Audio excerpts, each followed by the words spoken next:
성경 보겠습니다. 함께 하실 말씀 신약성경 사도행전 1장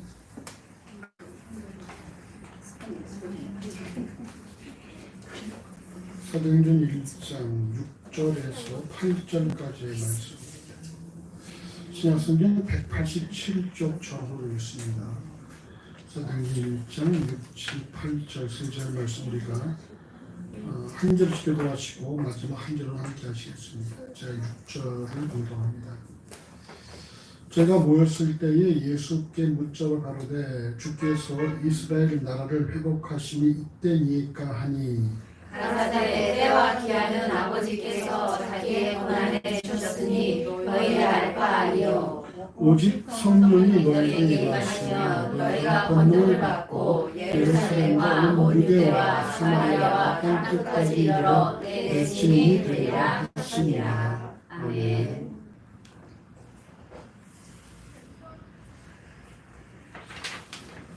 부활주의를 지낸 후 두 주일은 그리스도의 부활을 경험한 제자들과 예수를 따르는 자들의 삶에 대해 기록한 사도행전을 우리가 나누고자 합니다.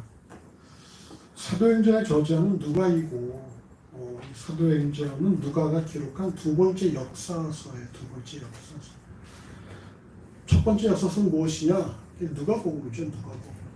그래서 누가복음과 사도행전을 합쳐서 학자들은 누가행전 이렇게 또 부르기도 합니다. 그래서 누가복음이 1권이고 사도행전이 2권이라고 할 수가 있습니다. 사도행전에 기록된 사도행전을 성령행전 혹은 바울행전, 바울에 대한 기록이 한 절반 이상 되어지니까 바울행전 이렇게 부르려야 한다고 주장하는 학자들도 있지만 굳이 말한다면 사도행전은 하나님 행전이라고 말할 수가 있습니다. 하나님 행전. 사도행전에 기록된 설교 언급되었듯이 예수의 이야기는 사도행전 2장 22절에 하나님이 그를 통하여 행하신 일이라는 그런 범주에서 이해되며 예수의 생애에 대해 가장 간결한 요약은 사도행전 10장 38절에 하나님이 함께 하셨습니다. 이기 때문입니다. 또 여러 설교에서 언급된 것처럼 역사는 언제나 하나님이 만들어 가셨다는 말씀에 따라서 이 같은 사실, 바로 하나님 행전이라는 사실을 제시할 수 있는 것이죠. 그러므로 사도행전의 주제는 사도행전 1장 3절의 말씀처럼 하나님의 주권으로 의논되는 하나님의 나라, 하나님의 나라. 그리고 사도행전에 기록된 그리스도인들은 결국 하나님의 주권을 인정하면서 하나님 나라의 증인된 삶을 살았다라는 것입니다. 그에 같은 사실을 기억하면서 오늘 본문을 함께 나누고자 합니다. 자, 오늘 본문은 사도행전 1장 4절에서부터 제자들에게 분부하신 그리스도의 말씀으로 시작되어집니다. 1장 예수 그리스도께서는 제자들에게 예루살렘을 떠나지 말고 내게 들은 바 아버지 약속하신 것을 기다리라 라고 말씀하셨습니다. 그 이후에 사도행전 1장 5절에서 약속하신 그것이 마태복음 3장 11절에서 세례 요한이 언급했던 바로 성령과 불로 너에게 세례를 주실 것이라고 선언했던 바로 성령 세례임을 말씀합니다. 여러분 유대인들에게 말이죠. 이 성령이라는 것 당연히 딱 떠오르는 구절이 있습니다. 그것이 무엇일까요? 유대인에게 성령 하면은 어떤 말씀이 떠오를까요? 자, 우리 김건사님 어떤 말씀이 떠오를까요? 유대인들에게 성령 하면은 지금 사도행전 예수 부활하셔서 승천하시 전이니까 이들에게 있어서 성령 그럼 뭐가 떠오르는 게 뭘까? 세례. 없을 거. 없다. 막 찍지 말고 정확한 근거를 갖고 있고 기름 부음. 요엘서에 그런 말씀이 있죠. 그날에는 아기가 예언할 것이요 젊은이들은 꿈을 꿀 것이요. 그 요엘서 2장 28절에 있는 여호와의 크고 두려운 날, 곧 세상의 위기와 여호와의 심판과 관련이 돼 있다는 것입니다. 그러니까 예수께서는 너희가 예루살렘 떠나지 말고 약속하신 것을 기다리라. 그 약속한 것이 무엇입니까? 성령이죠. 성령. 성령을 기다리라 말씀하셨는데 이 말을 듣는 제자들은 그 성령이란 말이 뭐가 연결되는 거예요? 아, 이제 말세가 다 왔구나. 이제 하나님께서 이스라엘 나라를 회복하실 때 다가왔구나. 라는 것을 연관이 되는 것이죠. 왜? 성령은 요엘서 2장 28절에서 하나님의 크고 두려운 날, 심판과 위기와 연결된 단어이기 때문에 이들은 성령이라는 말을 들을 때 아, 그날이 왔구나, 그날이 왔구나 생각되는 것입니다. 그래서 이렇게 묻습니다. 여러분 오늘 본문 사도행전 1장 6절 말씀을 같이 읽어보십시오. 1장 6절입니다. 저희가 모였을 때에 예수께 묻자마자 부르되 주께서 이스라엘 나라를 회복하심이 이때니까 하니. 약속하신 성령을 기다리는 그리스도의 말씀에 제자들은 뭐라 물어봅니까? 주께서 이스라엘 나라를 회복하심이 이때입니까? 이렇게 묻습니다. 이는 앞서 언급한 것처럼 성령의 약속은 위기와 심판에 하나님의 크고 두려운 날과 관련이 있기 때문에 그리스도께서 약속하신 성령을 받는 날이 바로 하나님께서 이스라엘의 주권을 다시 회복하신 날로 이해했던 것입니다. 이게 무슨 말입니까? 아직도 제자들은 뭐예요? 이 땅에 하나님의 나라가 실질적으로 영토적으로 임할 것을 기대했다는 거예요. 그럼 마가복음 10장 37절과 마태복음 10장 21절에 보면은 세베대의 아들들인 야고보와 요한 또는 그 세베대의 아들들의 어미가 예수께 뭐라고 요청을 합니까? 주의 나라에 그래서 하나는 주의 편에 하나는 주의 좌편에 있게 해주시라고 얘기했잖아요. 그 장면이 등장하고 그 다음에 마가복음 10장 41절과 마태복음 10장 24절에는 열 제자가 이 이야기를 듣고서 심히 분이 여겼다 이렇게 말씀하고 있어요. 그건 무슨 말입니까? 우리가 다 따라다니는 이유가 뭐라는 거예요? 다 옆에 앉고 싶은 건데 주의 나라를 회복할 때 우리가 옆에 앉고 싶은 건데 세베대의 어미가 먼저 와서 우리 애들 다 옆에 앉혀달라고 그러니까 세베대의 어미가 여러분 이 이모의 이모, 예수의 이모 옆에 앉혀달라고 그러니까 쟤들은 이 말 듣고 분노하는 것이죠. 특별히 누가 분노했을까요? 베드로가 분노했겠죠. 항상 되게 수지한데 어디 나를 두고 말이야. 야고보와 요한이 말이지. 하나님께서 모세를 통해 애굽의 압제로부터 유대인을 구원하시고 가나안으로 인도하여 이스라엘 나라를 건국하신 것처럼 예수께서 하나님의 아들로서 로마의 압제에서 유대인들을 구원하여 이스라엘 나라를 회복하실 것을 기대하고 제자들은 예수와 함께 했다는 것입니다. 제자들이 여러분 예수와 함께 한 이유가 있다는 거예요. 왜 함께 한 것입니까? 이게 메시아고 하나님의 아들이니까 분명히 언젠가는 그날이 올 것이고 그럼 그때는 뭐야? 우리가 그때 한 자리씩 차지할 것이다 라는 그런 기대와 계획이 있다는 것입니다. 근데 고난받기 이전에 말씀하신 것처럼 고난을 받고 죽은 자 가운데서 부활하신 예수 그리스도께서 약속하신 성령, 하나님의 크고 두려운 날과 관련이 깊은 성령을 약속하시자 제자들은 이게 뭐예요? 야, 그날이 왔구나. 이제 우리가 그동안 열심히 고생하고 예수를 따라다니는 보람을 찾을 때가 왔구나. 이제 우리 각자 우리가 열심히 주 앞에 충성한 그대로 우리가 논공 행상이 우리에게 주어지겠구나라고 기대를 했던 것입니다. 얼마나 이 날을 여러분 이 제자들이 기다렸겠습니까? 예수께서 회복하실 그날을 말이죠. 근데 예수께서 이제 하나님의 크고 두려운 날의 증표와 같은 성령, 약속하신 성령을 기다리라고 말씀하시니까 제자들은 예수께 묻는 거예요. 아, 그럼 이때가 그때입니까? 주의 나라를 회복하심이 이때입니까? 라고 묻는 것입니다. 이에 대한 예수의 답변은 무엇입니까? 오늘 1장 7절 말씀부터 같이 읽어보시죠. 가라사대 때와 기한은 아버지께서 자기의 고난을 두셨으니 너희 알 바 아니요. 주께서 이스라엘 나라를 회복하심이 이때입니까? 라고 묻는 제자들에게 그리스도께서 주신 답변은 무엇입니까? 때와 기한은 아버지께서 자기의 권한을 주셨으니 너희의 알 바 아니다. 너희의 알 바 아니다.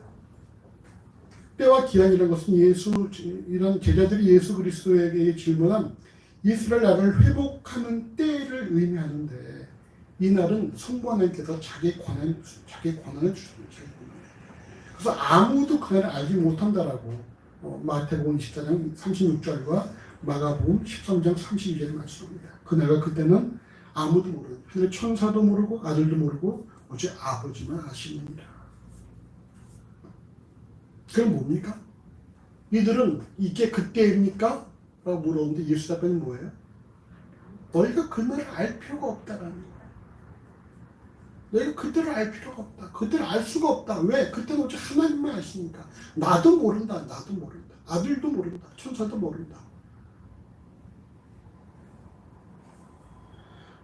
데살로니가서 5장 2절과 베드로후서 3장 10절과 계시록 3장 3절, 16절, 15절은 그날이 우리에게 도적같이 임할 것이라고 말씀합니다. 하나님께서 약속하신 크고 두려운 날은 성부 하나님의 권한 속에 있음과 동시에 뭐예요? 도적같이 임할 것이기 때문에 그 누구도 그날을 알 수 없다는 것입니다. 여러분, 막상 이 말을 듣는 제자들은 어떤 입장일까요? 그날입니까? 그때가 이때입니까? 이제 우리가 그동안 고생을 한 수고의 값을 받는 날이 이때입니까? 예수 앞에 뭐라고요? 그거는 너희가 알 바가 아니다. 그럴 때 어떤 기분일까? 어떤 기분일까? 김 빠지는.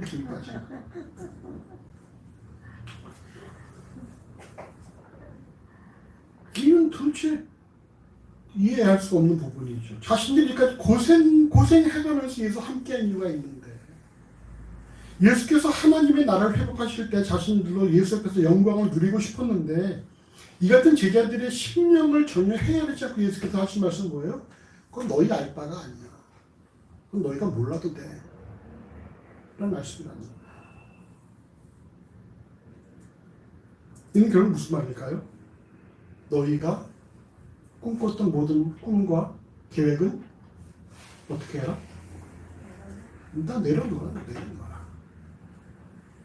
내가 진짜로 부활한 나를 목격했고 하늘의 소망이 있다면 너희 꿈을 이제 다 내려놔라. 포기하라는 거예요. 그리고 오직 하나님의 주권만을 인정하고 살아가라는 것입니다. 그리고 앞서 1장 3절에서 언급된 하나님의 나라, 여러분 하나님의 나라가 뭔지 아십니까? 하나님의 주권을 인정하는 곳이 하나님의 나라거든요. 어떤 영토가 따르는 것이 아니라 하나님 주권이 살아있는 것이 하나님 나라예요. 우리가 하나님 주권을 인정하고 바로 우리가 하나님 나라가 되는 것이죠. 그러니까 이게 너희들에 대해서 너희가 꿈꿨던 계획, 너희가 꿈꿨던 모든 미래 다 내려놓으라는 거예요. 그리고 하나님의 주권을 인정하라는 것입니다. 신명기 29장 29절에 오묘한 일은 여호와께 속한 것이요라는 말씀처럼 아직 밝혀지지 않은 미래는 말이죠. 하나님 주권에 속한 것이기 때문에 제자들의 미래 또한 오직 하나님께 맡기고, 그리고 그리스도의 부활을 목격한 사람들로서 목격한 자들에게 부르시는 부름의 역할을 하고 살아가야 한다는 거예요. 이게 너희가 나를 따라하는 이유가 나를 통해서 한몫 보려는 것이었다면 이제 그건 다 내려놓고 내가 진실로 부활의 소망이 있다면 너에게는 따로 역할이 있다라는 사실입니다. 이 같은 사실을 오늘 우리에게 적용한다는 말이죠. 자신의 미래가 궁금하고 과연 이 일이 잘 될 것인가? 민경, 내가 올해 내년에 어느 대학을 들어갈 것인가? 궁금하지? 홍 집사님, 내 사업관 잘 될 것인가? 궁금하죠. 인간들은 말이죠. 이런 때와 기한에 관심이 많죠. 왜? 한 번 지나가면 다시 돌아오지 않는 기회니까 어떻게든 그 기회를 잡아야 되기 때문에 때와 기한에 관심이 많잖아요. 혹시 내가 실수하는 거 아닌가? 내가 놓치는 거 아닌가? 우리 이런 생각을 하지 않습니까? 우리 유한한 인간이니까. 우리에게 기회는 한정되어 있으니까. 근데 그래도 우리는 이런 때와 기한에 관심이 많습니다. 그래서 막 점쟁이도 찾아가고 어떤 여러 가지 어떤 우성도 찾아가는데 그런 모든 의문이 들 때 오늘 본문의 답변은 뭡니까? 그것은 너의 알 바가 아니다. 내 자신의 미래에 대한 궁금증. 과연 그때가 언제입니까? 그건 너의 알 바가 아니다. 다윗도 이렇게 얼마나 많이 주 앞에 고백했습니까? 주 언제까지인가? 도대체 언제까지 내가 이렇게 살아야 됩니까? 근데 결국 바울은 다윗이 마지막에 어떻게 끝나죠? 하나님을 찬양해서 끝나잖아요. 답변도 못 듣고 말이죠.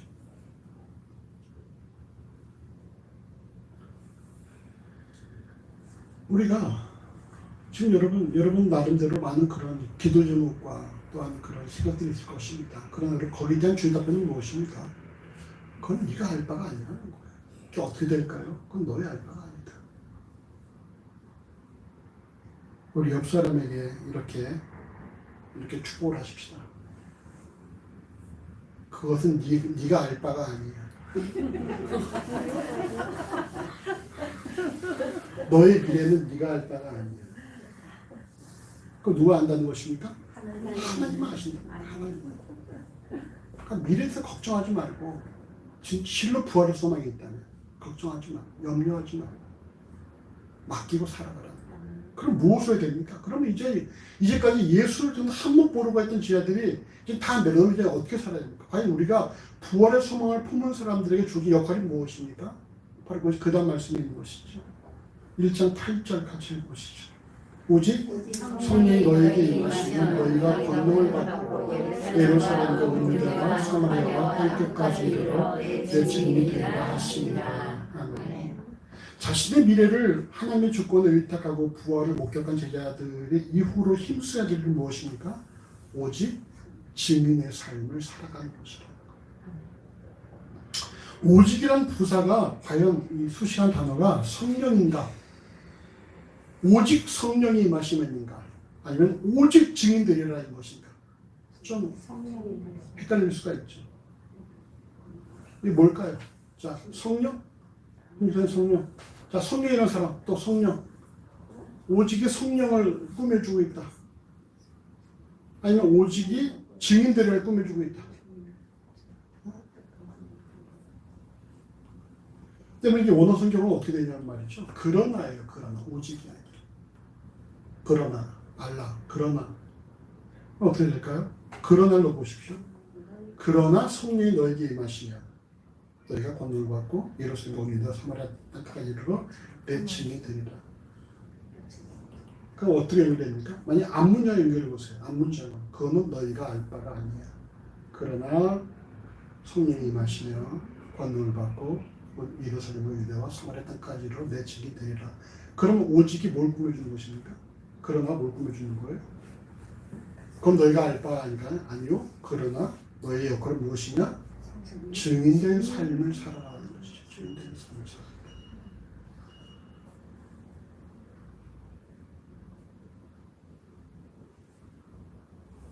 마치 마태복음 6장 33절에 아까 김원준 집사 기도하면서 언급했던 것처럼 말이죠. 먼저 그의 나라와 그의 먹고 있는 것들은 내가 걱정할 것이 아니고 그거는 다 내일은 내일 염려할 것이요 너희는 먼저 그의 나라와 그 일을 구하라 말씀한 것처럼 너희에 대한 부분들은 너희의 미래는 내가 어떻게 될까? 내 삶이 어떻게 될까? 이것이 언제 이루어질까? 그거는 너희 알 바가 아니에요. 그건 하나님께 맡기고 그러나 너희는 뭐 해라? 증인된 삶을 살아가라는 거예요. 증인된 삶을 살아가라. 바로 그것이 부활을 목격한 자들에게 주어진 역할이라는 사실입니다. 그러나 여러분 단서 조항이 있죠? 단서 조항이 뭡니까? 그것은 바로 성령이 임해한다는 거예요. 성령이 임해한다. 그때 이거 무슨 말이겠습니까? 결국 예수의 증인된 삶이라는 것은 인간의 열심과 인간의 의지는 불가능한 부분이라는 거예요. 오직 성령이 임해하는 것이 필수 조건이라는 사실입니다. 여러분 왜 그렇습니까? 이후에 여러분 사도행전에 기록된 것처럼 예수의 증인된 삶으로 인해 사도행전 4장에서 베드로와 요한이 제자들과 성전 맡은 자와 사두개인에 의해 잡혔죠. 또 사도행전 5장 17절에서도 사도들이 투옥당했고 사도행전 7장에는 스데반이 순교를 했고 12장에서는 야고보가 또 순교를 했습니다. 사도행전 12장 4절에서도 베드로가 또다시 옥에 갇혀서 잡혀있는 상황이 발생을 합니다. 그때 이들에게 주어진 경고가 뭐죠? 사도행전 4장 18절에 도무지 예수의 이름으로 말하지도 말고 가르치지도 말라라는 거였어요. 더 나아가서 사도행전 5장 40절에서는 채찍질하며 예수의 이름으로 말하는 것을 금하는 것이었습니다. 여러분, 쟤네들의 반응은 어땠습니까? 사도행전 4장 19절에서 하나님 앞에서 너희 말 듣는 것이 하나님 말씀 듣는 것보다 옳은가 판단하여 보라. 우리는 보고 들은 것을 말하지 아니할 수 없다. 또 사도행전 5장 29절에서는 사람보다 하나님을 순종하는 것이 마땅하니라. 이들이 채찍맞고 돌아올 때 뭐라고 하셨습니까? 사도행전 5장 41절에 사도들은 그 이름을 위하여 능력받는 것을 합당한 자로 여기심을 기뻐하였다. 이렇게 말씀하셨습니다. 예수께서 십자가의 구속을 이루시고자 관원들에게 붙잡힐 때 예수를 부인하고 도망갔던 제자들이 말이죠. 이처럼 핍박을 두려워하지 않을 뿐더러 오히려 능력받는 것을, 예수 이름 때문에 자기들이 고난당하는 것을 합당한 자로 여기심을 기뻐할 수 있는 원인이 무엇이겠습니까? 이것이 여러분 인간의 의지와 열심으로 인간의 생각으로 가능하겠습니까? 불가능하죠. 오직 이것은 뭡니까? 성령이 임함으로, 성령이 임해서 그들이 성령의 사람들로 바뀌었기 때문에 가능한 부분이에요. 도저히 인간으로서는 여러분, 인간적인 마음으로는 이건 불가능한 것입니다. 그러나 성령이 임하니까, 그들의 심령에 성령의 역사하니까 그 모든 어려움들을 다 이겨내고, 그럼에도 불구하고 예수를 증거하고 예수 때 받는 그런 능력들을 오히려 더 기뻐하는 그런 삶을 살았다는 것입니다.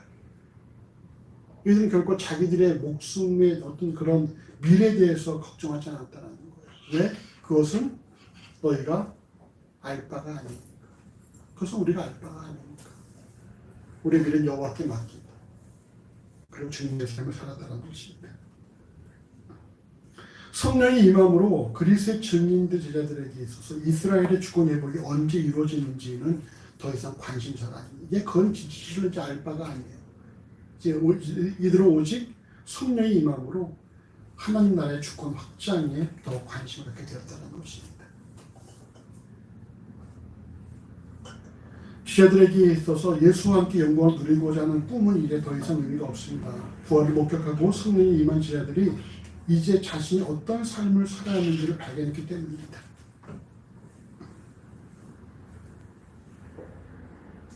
또한 우리가 주목해야 될 사실은 성령이 임한 이들의 증인된 삶의 현장이 예루살렘에서 유대로 또 사마리아에 이어 땅끝까지 이르게 되었다는 것입니다. 이는 성령이 임함으로 증인된 삶이 자신의 주변에서부터 이렇게 시작된다는 거예요. 목회 서신에 기록된 직분제 자격에도 먼저 등장한 것이 무엇입니까? 가정을 잘 다스리고 이렇게 말합니다. 자녀들 잘 다스리고. 즉 증인된 삶은 가정에서부터 시작되어서 점진적으로 확장되어져야 한다는 것입니다. 그러나 결국 예루살렘과 온유대와 사마리아 땅끝에서 동시에 증인된 제자들의 삶이 발견되는 것처럼 가정, 직장, 관계 등 어느 한 곳에서도 예외됨이 없이 우리가 증인된 삶을 살아가야 한다는 거예요. 가정에서만이 아니라 직장에서도 또 관계 속에서도. 가정은 무시하고 직장과 관계만 아니라 우리가 모든 분야에서 증인된 삶을 살아야 한다는 것입니다. 성령이 임한 증거는 무엇이냐? 무엇일까요? 성령이 임한 증거는 교빈아 뭘까? 우리 본문을 볼 때 성령이 임한 증거는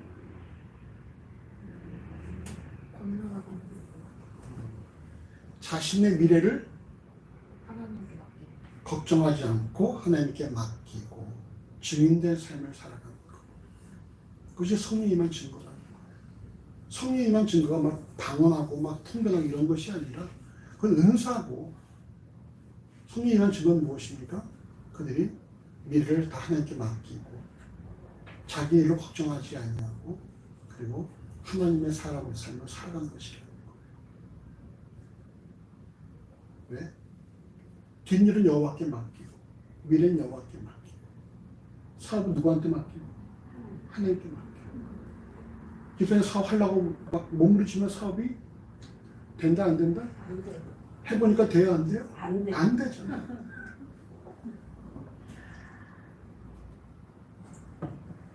하나님께 맡겨야 한다. 언제 사업이 잘 될까? 하나님께 맡겨. 하나님께 그건 네가 알 바가 아니에요.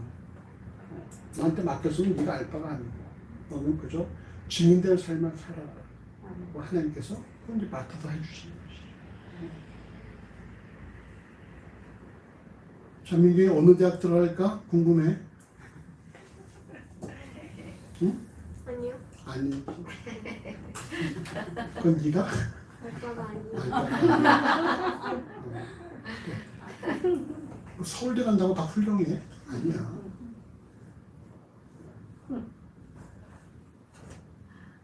성령이만 증거는 말이죠. 자기의 미래에 걱정하지 않는 거예요.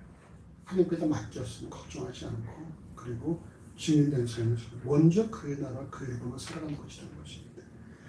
4월 마지막 주일은 회복교회의 기념주일입니다. 하나님에 의해서 2003년 4월 26일에 한남동의 세월기 회복교회가 올해로만 18주년을 맞이했습니다. 여기서 개척을 시작할 때 그 누구도 개척이 잘 될 것이라 말하는 사람이 아무도 없어요. 그래서 이런 데도 개척을 했냐라고 얘기를 했고 선배 한 명은 3년 뒤에 문 닫고 나올 것이다 라고 예견을 했고 말이죠.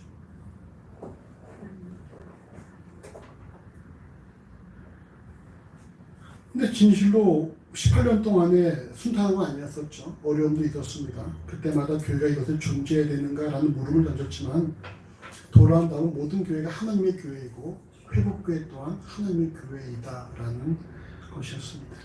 그래서 회복교회가 하나님의 교회라는 사실을 마음에 새기고 인내하며 이곳에 있었던 결과 18년이라는 세월이 흘렀고 이후에도 알 수 없는 하나님의 선하신 손길을 의지하며 존재하고 있습니다. 기도하기는 아무튼 회복교회가 손목사로 끝나지 않고 후임자까지 연결되는 교회가 됐으면 하는 그런 바람으로 기도하고 있습니다. 이런 사실을 오늘 본문 적용도 어떻게 되겠습니까?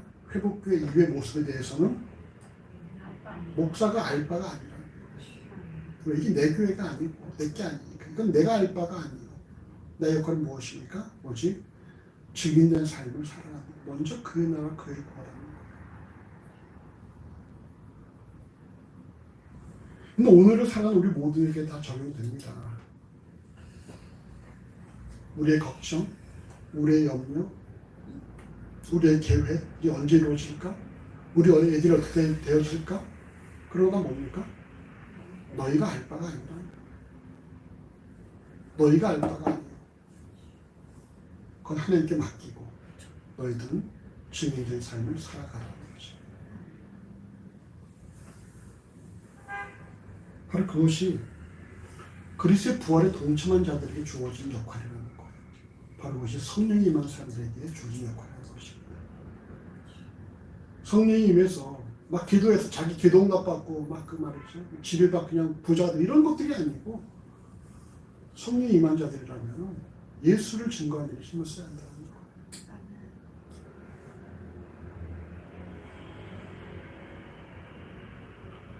본문을 통해 우리 점검의 사실은 먼저 사람들은 때와 기한을 궁금해 한다는 것입니다. 왜요? 이는 때와 기한이 자신이 세운 계획과 잘 부합되길 바라기 때문이죠. 자신이 세운 계획이 때와 기한에 적절하게 맞아야지만이 뭔가 계획대로 될 수 있는데 안 되면 또 계획이 낭패를 볼 수 있기 때문에 때와 기한에 관심이 많습니다. 그러나 오늘 본문에 의하면 때와 기한은 우리가 알 바가 아니다 라고 말씀하셨습니다. 그건 너희가 알 바가 아니야. 그것 때문에 걱정하지 말고 그것 때문에 염려하지 말고 그것 때문에 싸매고 누워있지 말고 그런 것들은 다 여호와께 맡겨라. 맡겨라. 결국은 잠언 16장 9절에 어떤 말씀이 있습니까? 사람이 마음으로 자기의 길을 계획할지라도 그 걸음을 인도하신 분은 여호와 하나님이시라는 말씀이죠. 아무리 계획을 세워도 말이죠. 여호와께서 허락지 아니하시면은 수고한 자의 수고 헛되고 세우는 자의 수고가 헛되다는 말씀이셨습니다. 그러니까 우리가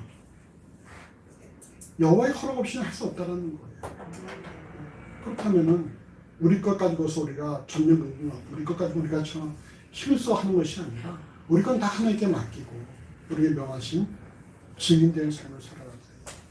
하나님의 일하심을 볼 수 있다는 사실입니다.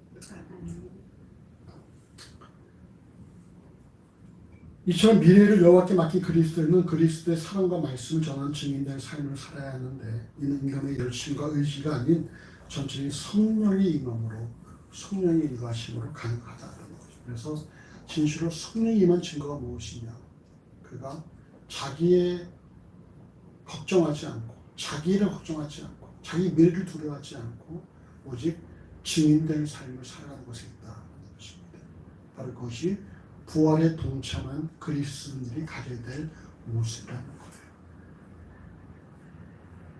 다시 한번 우리 옆 사람에게 이렇게 축복합시다. 너의 미래는 네가 알 바가 아니에요. 응? 직장의 미래는 직장 알 바가 아니에요. 응? 누가 아십니까? 그 다음 뭐 해야 돼? 증인된 삶을 살아요. 증인된 삶을 살아요. 그건 우리가 알 바가 아니에요. 증인된 삶을 살아야 하는 것입니다. 부활의 소망을 품은 그리스도인으로서 자신의 삶에 대해서 아무것도 염려하지 말고 걱정하지 말고 다 하나님께 맡기고 성령 충만함으로 증인된 삶을 살아가는 우리 모두가 되어주시기를 간절히 주의 이름으로 소원합니다. 이렇게 기도하겠습니다. 기도합시다. 하나님, 연약한 인간들로서 우리가 또 한계가 있는 자들로서 우리는 때와 기한에 관심이 많습니다. 우리 언제까지 이런 삶을 살아야 되는지, 우리가 계획한 것이 언제 이루어질 것인지, 주께서 언제 우리를 응답하실 것인지 우리가 이런 때와 기한에 관심이 많지만 이에 대한 여호와의 말씀은 그건 너희가 알 바가 아니요 오직 나의 증인된 삶을 사는 것이란 사실을 우리가 깊이 명심할 수 있도록 인도하시기를 하나님 간절히 원합니다. 우리가 아무리 그걸 붙잡고 싸매고 걱정하고 염려해도 결국 주의 뜻대로 된다는 사실을 명심하게 해주시고 모든 것을 합력하여 우리 삶 가운데 선한 결과를 이뤄내시는 하나님께 의탁할 수 있는 그런 믿음과 분별력과 깨달음을 더해주시며 우리 진실로 성령이 임한 사람들로서 부활의 소망에 동참한 자들로서 우리가 더 참으로 주의 복음을 전하는 증인된 삶을 살아가도록 인도하시기를 하나님 간절히 소원합니다.